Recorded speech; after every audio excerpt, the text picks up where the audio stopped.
So, having gone into the first 5 books, we then need to say, why should we not listen to what St. Paul says? After all, think about this. You say Mohammed is a prophet. Why should we not say Paul is a prophet? I'll tell you why. Okay. It's 1818. I'll tell you what. 1818. Well, okay, if you want to go back to that. Deuteronomy chapter 1818. I'll tell you why did you say Jesus was the one they mentioned there? Deuteronomy 18:18. How about John the Baptist? All the prophets that came from Israel before Jesus. Why you didn't mention them? Then when you go back to the book of John, chapter 1, from verse 21, when John the Baptist was asked, are you Christ? He said, no. Are you Elijah? No. Are you the prophet? Which prophet were they referring to? Which prophet? Okay, listen. Do you understand what I'm saying? But we can say, we can go from there. You can say if you don't think that, because it doesn't say the word Jesus. Sorry? So you have a fair point.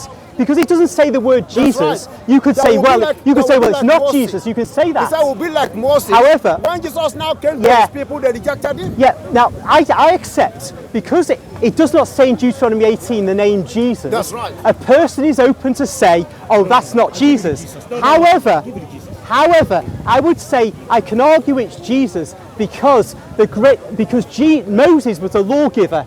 Jesus was a lawgiver. None of the other prophets were lawgivers. And none of the other prophets worked the prodigies, the miracles that Jesus worked. I'm coming, let me give it to you. Okay. God says, I'm going to raise up a prophet that will be like you, Moses.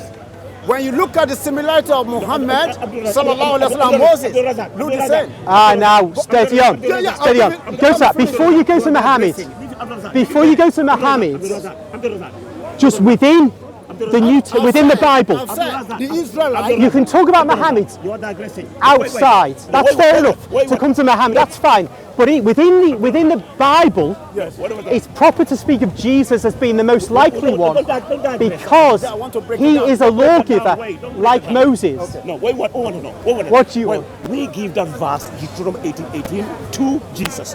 Now, that Deuteronomy 18 is a prophet. Not because Okay, now that's the next point then. Why didn't say That's no? the next.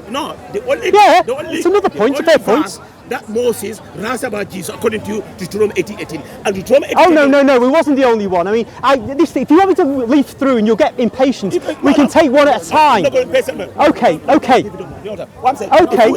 give that. We give similarity. I don't mind talking about more. We give. I don't want to like I don't want to mention Don't go Muhammad. there. Listen, that verse now, we give it to Jesus. A prophet. All right. A prophet. Okay. Not God incarnate. You believe in fully God, fully man. So that's the thing. So if you come to Islam, Okay. Jesus said, a prophet. what I'm saying. What All I'm right. saying to you. Deuteronomy, God said the prophet will be like Moses. Moses had father and mother. Jesus had mother, no father. They are not similar. Wait, what I'm saying to you now, right. I said Moses had father and mother. Yeah. But Jesus had mother, Yeah. no father. Yeah. Is that not so? Then the second one, Yeah. Moses came not to die for the sins of mankind. But you said Jesus came to die for the sins of mankind. Yeah. There's no similarity there. You get my point? Moses married, Yeah. Jesus did not marry. There's no similarity there. Moses had children, Jesus had no children. Yeah. There's no similarity there. Moses worked miracles. Muhammad worked no miracles What according I'm to the saying to Quran. you, similarity between Moses and Jesus. Yeah, but there are different. But the similarities, there are similarities between Muhammad and Moses according to your traditions. No. But there are dissimilarities. So you know, it goes both ways. I will, of Similarity course. between Moses and Jesus is what I'm giving you. Yeah. Moses was born by father and mother. Yeah. Mother and mother. Jesus had mother and no father. Moses got married. Jesus had no wife. Moses had children. Jesus had no children. Yeah. Moses did not come to die for the sins of mankind. You said Jesus came Yeah. to die for the sins of mankind. Then Jesus died. Moses died naturally. All right. God take Moses. Jesus did not die naturally. My friends, What my is friends, similarity there? here's what matters is, all those things are extraneous. The key thing is that Moses was a lawgiver and Jesus is a lawgiver. Those are the only things that matter. Whether you marry, whether your parents are male and female, or whether you're miraculously born, it's neither here nor there. What matters is you're a lawgiver. Jesus was not giving new law. Yes, he was. The law of He Moses. did. What No. is the law? What is the law he was For giving? example, he changes the law on divorce. What is it? He says you can no longer divorce. Did he say that? What he said, What? I'm Matthew not coming 19. to Matthew change. 19. Read it for me. Yeah. Just to Yeah, fulfill. yeah. Read it for me. Where it says you can no longer divorce. I don't want to digress a second. We got him there about salvation, about what Moses Let wrote him about read it. Jesus. Let him read it. No, is that, He said, you divorce your wife. If your wife committed adultery, you give her paper. Well, actually, that's what Moses said. Yeah. Jesus said the same thing. No, you could divorce your wife for any reason under the law of Moses, not just adultery. Read it, Matthew chapter So in 19. Matthew, when he says, Matthew 19 from verse Yeah, 7. yeah. From verse 7.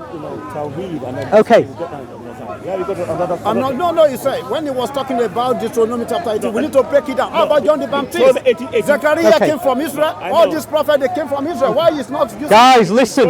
all of them came from Guys, listen. Concentrate. Yeah, all of them came from Israel. What therefore God has joined together, let no man put asunder. He's talking about marriage. Yes, carry on. They said to him, why then did Moses command one to give a certificate of divorce and to put her away? He said to them, for your hardness of heart, Moses allowed you to divorce your wives. But from the beginning it was not so. And I say to you, whoever divorces his wife, except for unchastity, and marries another, commits adultery. What did he say now? And he who marries a What did divorced Jesus- woman, No, repeat let me that. finish the What did thing. Jesus say now? Let me finish the verse. And he who marries a divorced woman commits adultery. Yeah. So, Why did Jesus say that? so the clause is inserted in there Yeah. about unchastity. That's right. Now, that the way it's translated there is not a commonly agreed way, but it doesn't matter for my purposes. What matters is this: if Jesus is allowing divorce only for unchastity, that is changing the law of Moses. Because the law of Moses never said you could only divorce your wife for That unchastity. is contradictory to what Jesus said, that It's contradict- none will go from the it's law of God to contradicting. every law be accomplished. That's what he Every said law. himself. No, Yeah, but hold on. That is contradicting himself. Listen, That's contradiction. that's another point, but let's deal with this one. No, Here, on the basis of this verse, Jesus changed the law. This is what I'm saying to you.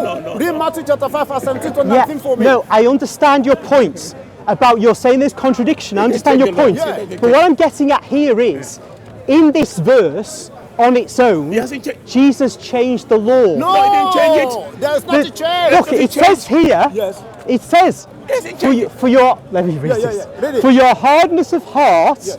Moses allowed you to divorce your wives, but from the beginning it was not so.